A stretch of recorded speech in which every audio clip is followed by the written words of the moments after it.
Moving on, you did have a record year, though, in other ways. You put more people on the non-detained docket than previous two administrations combined in the entirety of their terms in office. This administration had near low levels of removal and detention beds filled, and this administration set another record for encounters on the southwest border. And as my colleague from New Hampshire mentioned, there was a 500% increase in the northern border in a 5-county area that impacts the area that she represents. When we talk about this, we don't need to manage the border, as it says in one of your requests here. We actually need to secure it. So in doing that, this administration has kind of had different positions, and I want to clarify it. Do you believe that a border wall is part of the answer? Yes or no? No. No.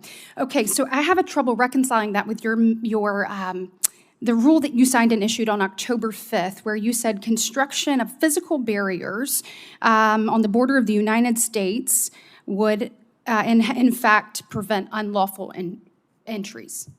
Senator, so if I may explain, the Congress mandated that we employ But you didn't actually have to issue a rule. We could have done that. And one more thing, this administration and your department, the Department of Homeland Security, issued a contract for $500,000 in September of 2001 for the purchase and installation of a wall around this president's beach house. So y'all do know walls work. You do know they're part of the solution. You do know they're part of creating security. But for whatever reason, you feel like the American people are beneath that. And I think that it is incredibly frustrating. I only have a minute left, so I want to move to interior enforcement. When you're looking at the non-detained docket, I'm concerned about the growth of the number of people in the interior who are waiting years, if not decades, to have their cases heard before an immigration judge.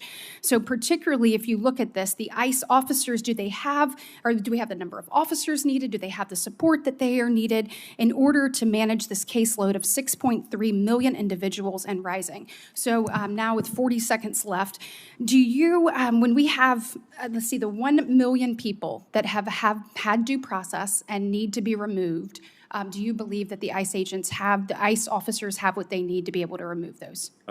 Senator, as our supplemental reflects, we need more enforcement and removal operations officers.